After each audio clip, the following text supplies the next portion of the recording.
On the frozen world of Lumi, life is possible only where the blazing quartz thaws the ice. Here, where the dark of night lasts the whole winter long, there is work to be done. Even in darkness, merchants are needed to carry goods and travelers between the capital city Highreach and the smaller outlying towns. A clever merchant always journeys with some of the intelligent animals of Lumi. With the aid of these animal companions, and by the light of lanterns, there is money to be made from selling goods and prestige from difficult deliveries. Whoever wants victory as a merchant must seek both. Welcome, curious caravans, to Die Alone, a solo RPG and board game podcast. I'm Chris, and this is episode 13.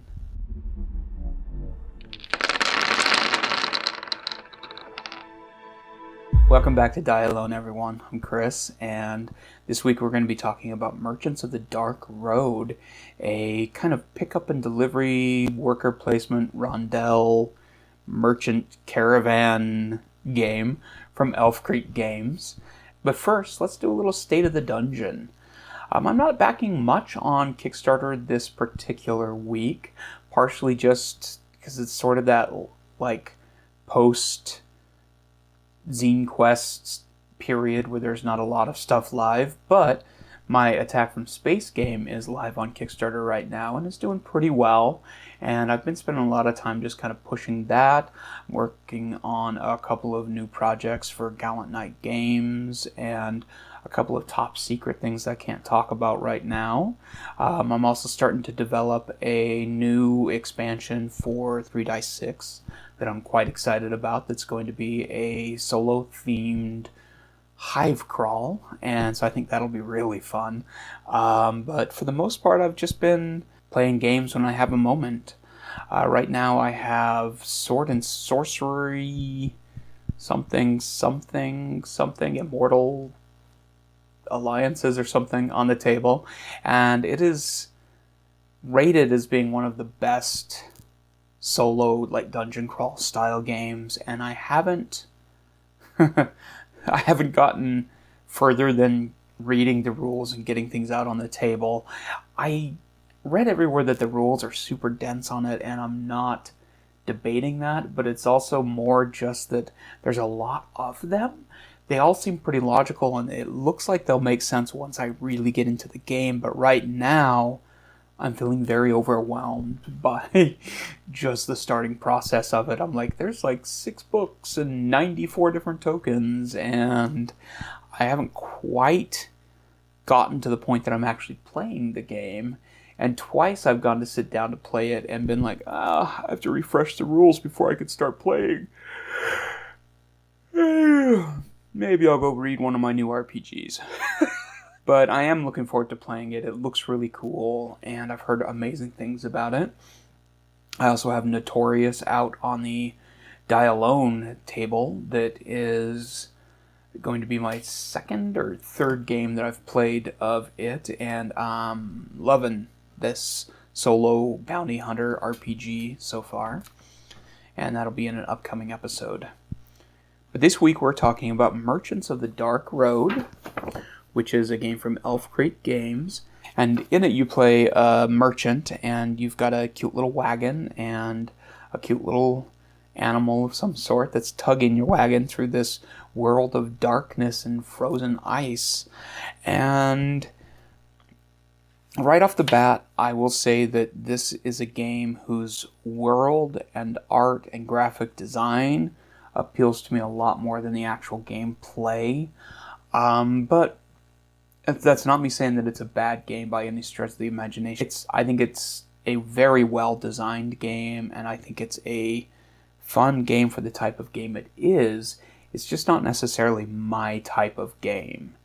I really tend towards games that have more of the thematic and the story element at the front, and this is very much a mechanics and turn sequence type of game that just isn't really necessarily my thing, particularly when you're talking solo.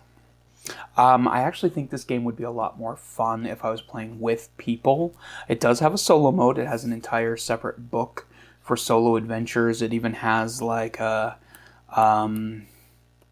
sort of thematic adventure mode that has different things you're doing, and I do appreciate that. I kind of think the solo mode might have been developed by Matt Paquette, who does some of the other solo stuff that I really like.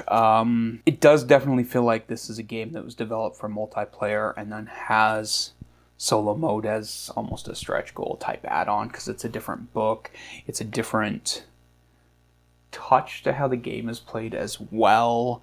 But in Merchants of the Dark Road, you have your little wagon that you are taking around, and you are trading and purchasing goods to put in your wagon, and they use sort of a Tetris-y block type thing where each of the different goods are a different size, and you can only fit so much in your wagon based off of the size and the shape of the different goods. And once it's full, you have to find ways to sell or offload or deliver the products that you're carrying. The wagon board is actually really nicely designed. I like that it has spots for everything. This is 100% one of those games where I wish I'd gone all in on the super deluxe version of it. Even now, after having played the game and thinking that the game's probably not so much for me, I still kind of wish I had, because the deluxe version had like little sculpted lanterns, and the player board is a double layered board that has little cutouts for the different places that the dice slot in. The coins in particular, which are beautifully designed. They have a Art Deco-y look to them. They have different sizes and shapes for the different denominations. They did these in an enameled metal coin, and they're absolutely gorgeous looking. Like, I'm kicking myself for not getting those, just so that I could use them with virtually any fantasy game I wanted to use coins or tokens with, because they're beautiful. But you kind of use your player board as a guide to what you're doing each turn.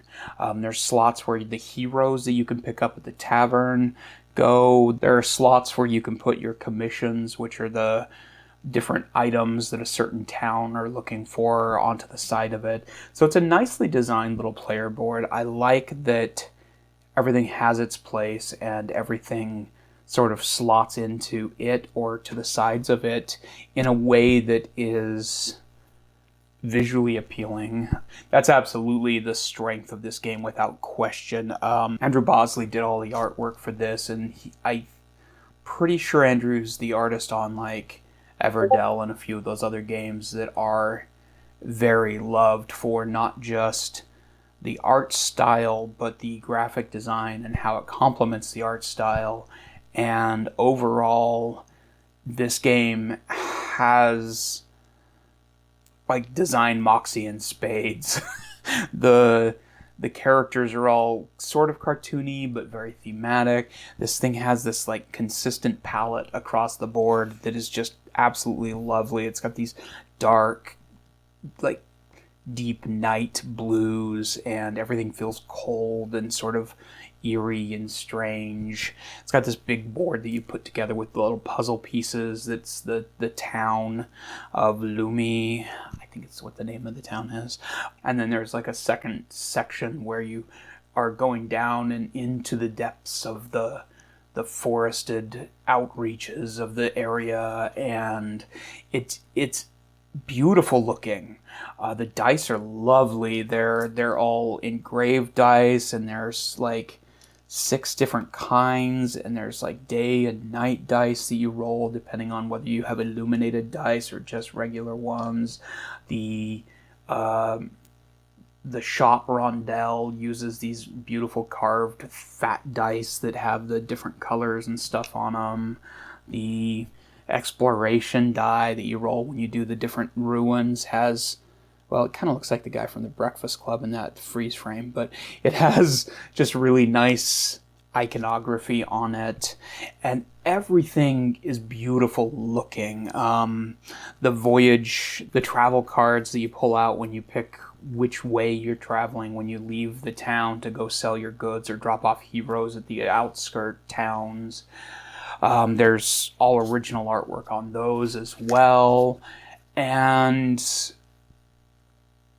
it's both the plus and negative to this game that everything is so graphically beautiful, because they rely very heavily on iconography for everything. And while it looks great on the table, it also means unless this is a game you're playing regularly, which, let's face it, most of us play games a couple times and then we'll pull it back out like 8 months later and play it a couple times, the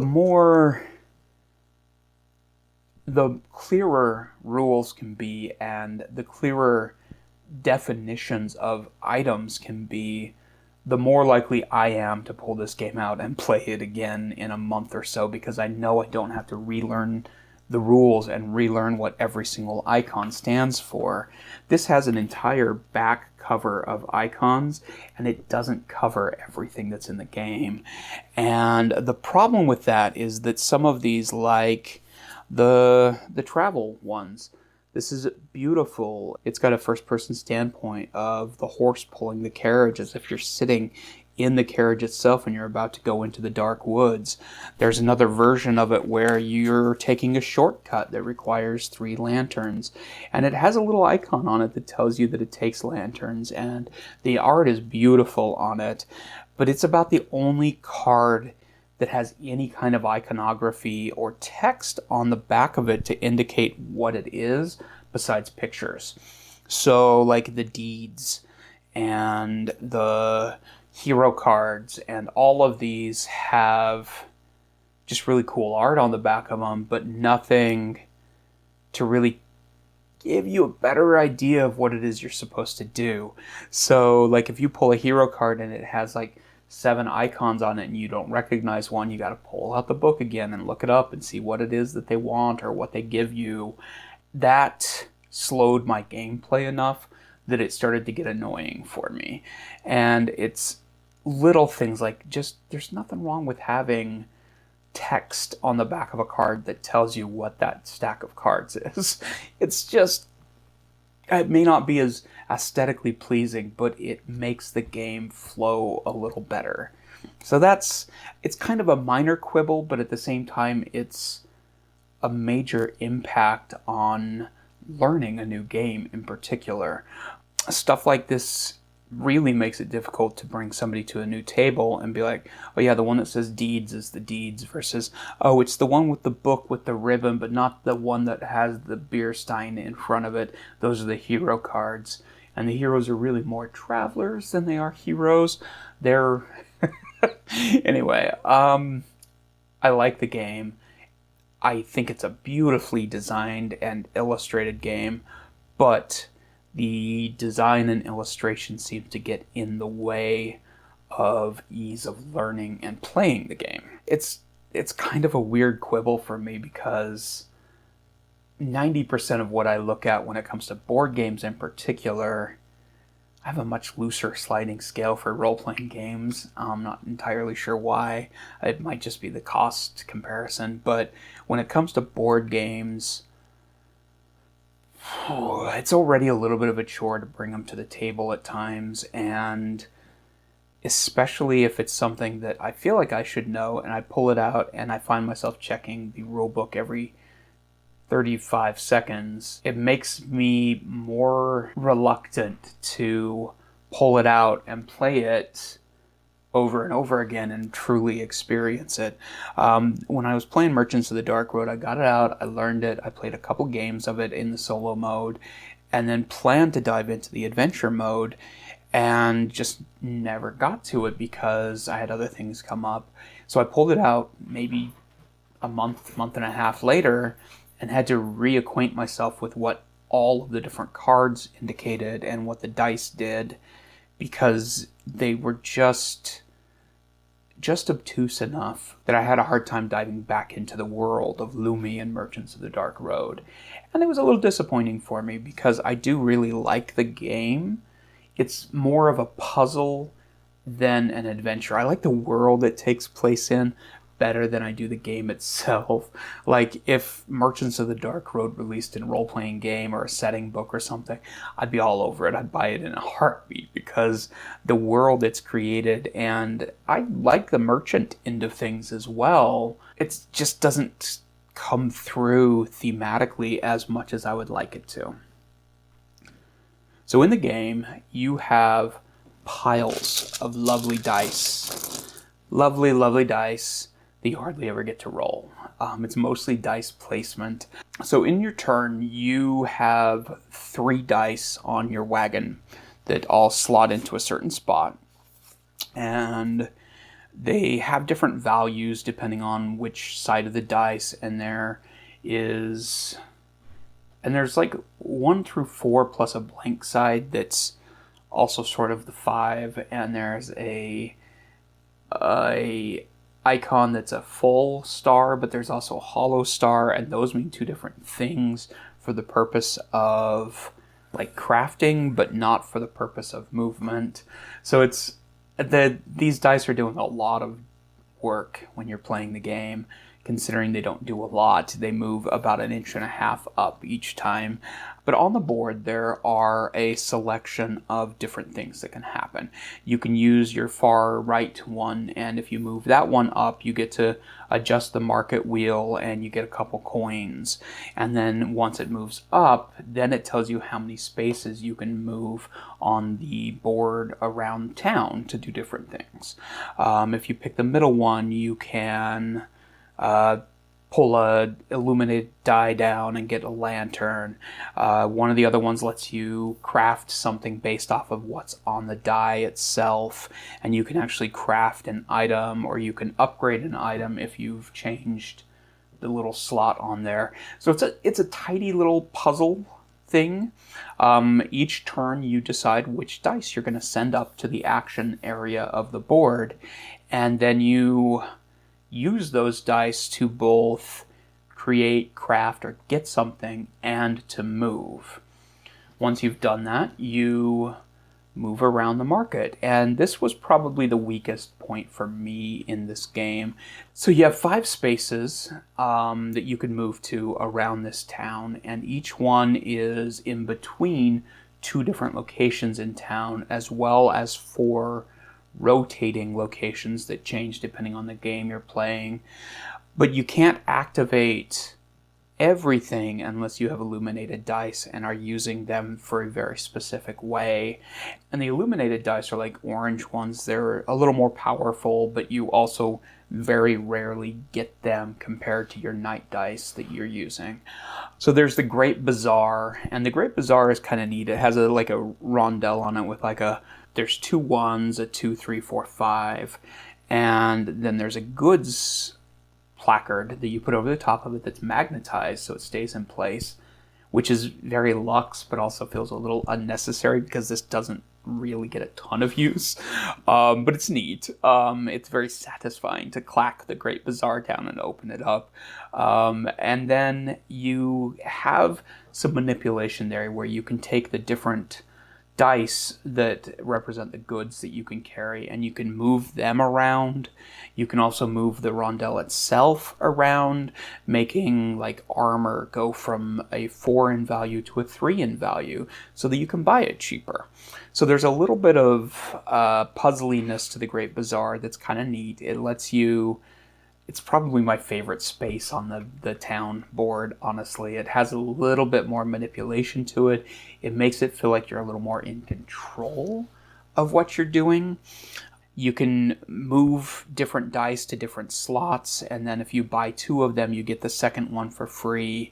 And so it makes it really logistically satisfying to move some dice over, pick up a couple of things that you need, and at the same time balance how much you can actually fit on your wagon. Because if you pick up 2 things of armor, your wagon's pretty stuffed full with armor now, and you don't really have room for a wand or a book in there. And the system's really clever. That part is fun because you're always looking for a different combination of stuff and goods and value, because there's a couple ways to get rid of your goods. You can take them to other towns and deliver them as part of a charter. You can sell them to the heroes that are in the tavern, and depending on what the value at the Great Bazaar is, that affects how much money you get when you're trading them in that respect.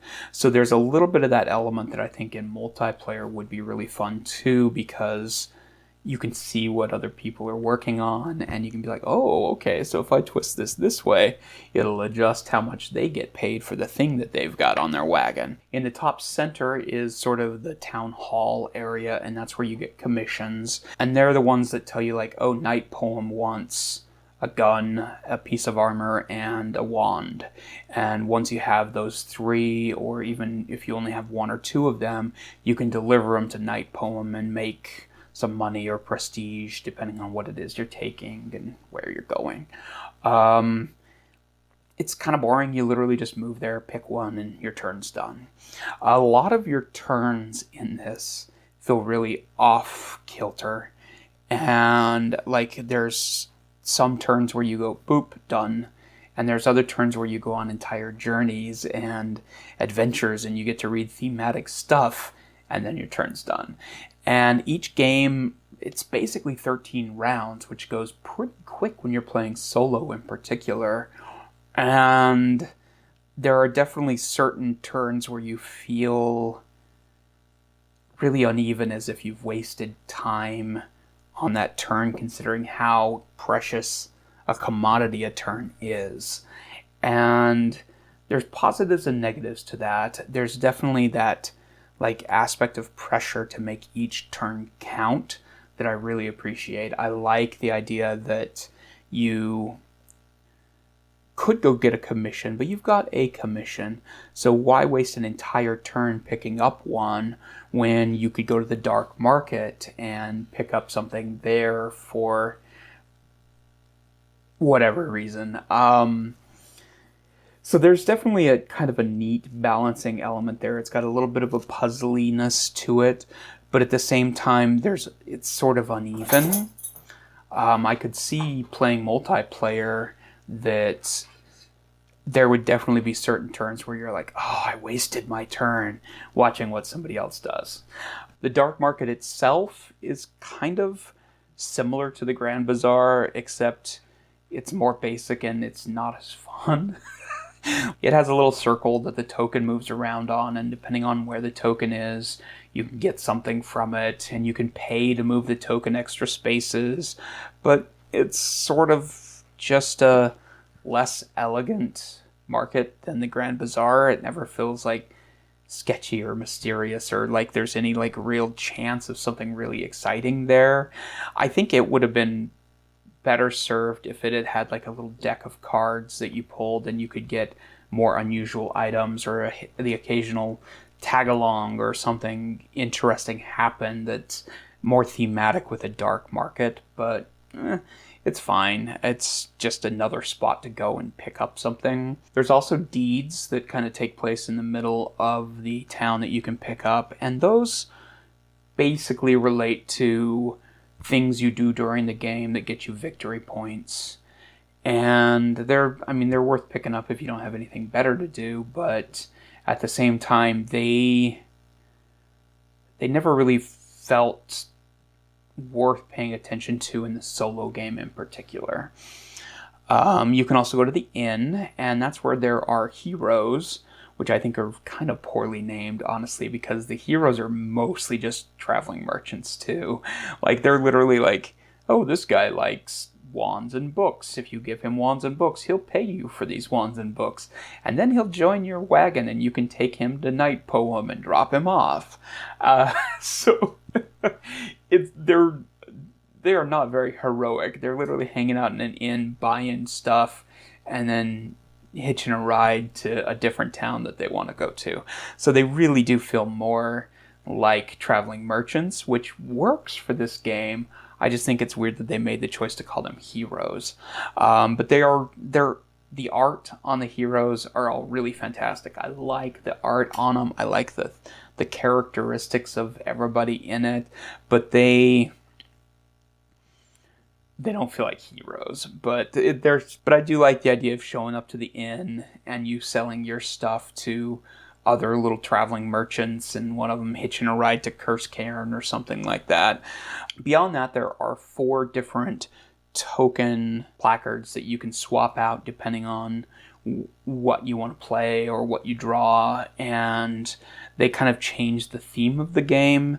There's like a lantern maker and places where you can pick up artifacts or enhance and forge your items from the standard side to the shiny golden side that gets you extra points or money. So basically you spend a good chunk of your game traveling between these 5 spaces and activating a couple of different locations. There are some techniques you can use using the illuminated dice and whatnot, where you can actually like have a big turn and activate both things on either side plus the little token in the middle. And those turns, it's kind of exciting and it's fun and it's kind of what you wish the game was the rest of the time. But it doesn't happen often. I think one of my turns I only got to do it once or twice, and it felt really fun when I did that. But it makes the more mundane, I'm going to the dark market and getting a wand, less exciting when you're playing that one. And that brings us to when we're actually traveling out of the town and into the little outskirt areas in the darkness of the dark road. And this is the part of the game that I wish the whole game was. This is why I wish they had like a role-playing game world, or that this was more of a Ameritrash adventure game instead of a worker placement rondel type thing, because the traveling is really fun. You choose who you're bringing with you. You declare where you're going. So the outer rim area is divided into like 4 different locations. Each of them has 2 different little towns. There's also some ruins you can explore. Like, immediately just saying that, it sounds like more fun, doesn't it?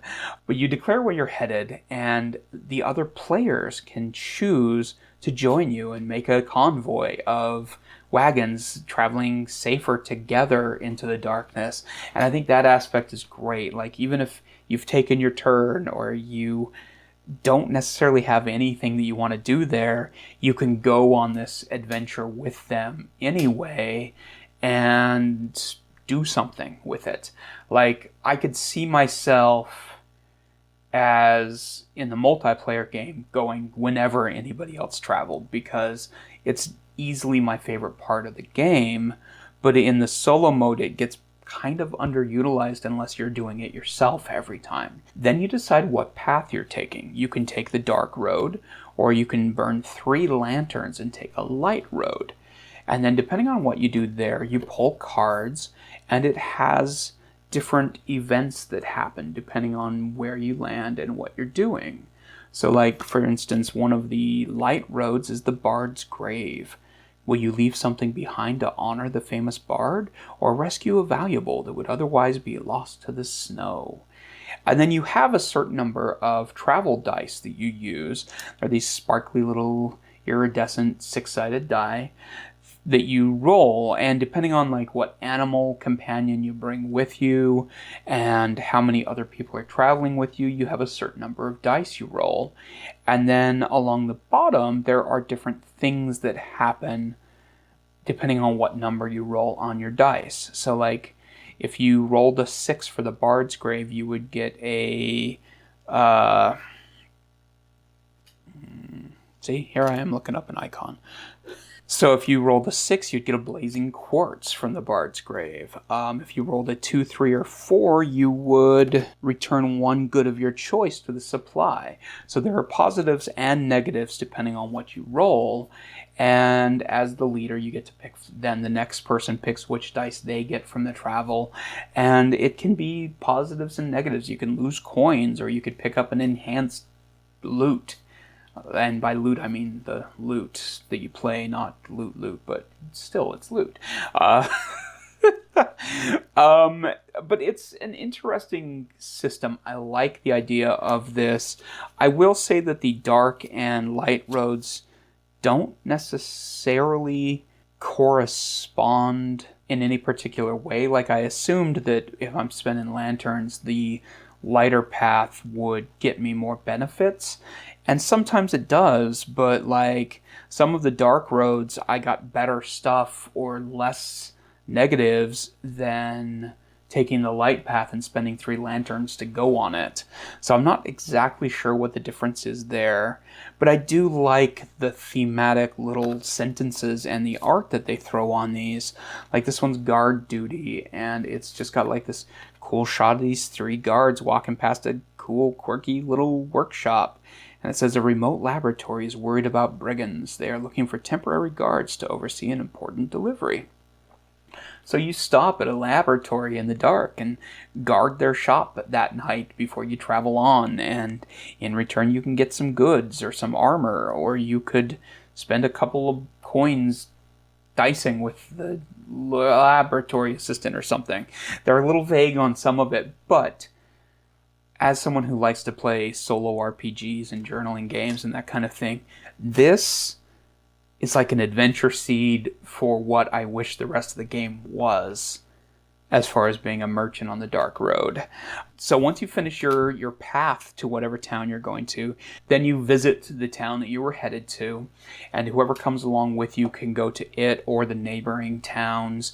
You can sell your stuff, you can drop off heroes, you get victory points and coins and what not. You can deliver full commissions, and then after you're done at the villages, you travel back to the town and you get a fortune based off of which road you chose. And the fortunes are sort of upgrades that you can apply to your wagon. Instead of crafting an item, you craft an upgraded item, or you have a horseshoe that you can use to move extra spaces with your wagon, and just like fun little like touches that you can kind of use to refine your play style. And then you're back to town. You can also go to the ruins, and there's a cool little artifact die that you roll that gives you different things. Once again, it's more icons you have to look up every time you roll, because you don't get to go very often. I wish you did, because I think the idea of this traveling the dark road and stopping in these little villages and guarding a laboratory at night and these little like roadside events are really charming and fun, and like kind of makes me want to just take that part of the board, because it's like this puzzly board that you put together, and figure out a solo game to play with that's far more like solo RPG journaling or something. And then that's the game. You're making coins, you're making prestige points, but the neat thing about it is the scoring on it. You can't just focus on making money, or you can't just focus on prestige, because the winner of the game is who has the highest of their lowest stat. So if you've got prestige up the wazoo, but you've only got a couple of coins, your end of game scoring is going to be based off of those coins and not your prestige. And that's really thematic and cool. I like the balancing act there. I like that as a merchant, you've got to balance your reputation as well as how much money you're making. I think that works really nicely. And I think it's a neat scoring thing that sort of falls flat in the solo mode, because you're playing against an AI that has a card deck that does very specific things every time. So there's not as much of that interplay with other players and what they're shooting for and how much prestige they're getting. But it is kind of neat. I do like the end of game scoring quite a bit. There are little victory points that you can get based off of different things you do that affect it. And then whoever has the highest of their lowest wins. In the solo version, you are just playing against the AI. I do like that you can use the AI during multiplayer games as well, because it does do some interesting things. If nothing else, it occasionally means an extra jaunt off into the darkness to visit little villages and have adventures, so I appreciated that in and of itself. And I do like some of the adventure stuff on here. Like, it's got like a little bit of a story to it, and then it does have changes to the setup or different objectives, and then it has like a little bit of a lead in into the next game you play. And I definitely think that adds quite a bit to the solo aspect. It's a little more theme, a little more flavor dipped into this game that I really appreciate as the solo mode goes along. I found just the straight solo adventure overview to be pretty dry, unless you were going out on a travel. But once you add in the little adventures in the booklet, it does boost the enjoyment. I guess that's Merchants of the Dark Road. I would certainly recommend it, especially if you like thematic, worker placement, pickup and delivery, moving around a board doing puzzly stuff type games, because it does have that with a nice theme sort of slotted next door. It's beautiful. It's a lovely looking game, especially if you can find the deluxe version. But I would definitely, this is one of those games where I would probably have liked to have played it at a convention first or over at a buddy's house and seen what I thought of it before I bought it exclusively for solo play. I definitely think that it's worth keeping if you've got a game group that loves this type of game. You can also play solo occasionally. But overall, I think it's a great game. It's just not necessarily for me. I'll probably keep it because it's fun and it's cool looking. But I may see if I can come up with some sort of fun little like RPG themed hack for it, because it's it seems like a silly nitpick to say that it's a little too board gamey, but this board game is a little too board gamey for me. Which is why I play RPGs most of the time, I guess. But anyway, that was Merchants of the Dark Road from Elf Creek Games. It does look like it's available on their website. I'll throw a link to their website on Amazon. If you pick it up through the Amazon link that I'll throw on here, you'll kick back a little bit to us and still pay the same price and kind of help the podcast keep going.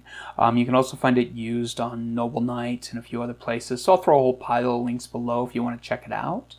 I think it's worth looking at, if only just to see if you like the art style in it and think that the gameplay would be appealing to you. I really do think that it's a solid game that's let down a little bit by its over-reliance on looking good. And I have a really hard time in my soul complaining about something looking good to the detriment of the play style, because let's face it, like 2/3 of my books, I just read them because I like how they look and I'll never play the game. But still, there has to be some thought put into it, I guess. But anyway, thank you so much for listening. As always, if you'd like to support the channel, you can follow us on Patreon or hit like and subscribe and 5-star us or whatever it is you'd like to do to say, hey, I listened to this and it's a thing that exists. It's nice to be back. I have some fun stuff coming up. And as always, I usually have something live on Kickstarter. Attack from Space is live right now, where you can play aliens versus knights in a co-op competitive crazy collage of a game. You can also find links below in the description to my Drive-Thru RPG page, where you can pick up 3 Dice 6 or Tabletops and Tentacles, or pretty much everything else I do. Thank you so much for listening, everyone. I'm Chris, and remember, we all die alone.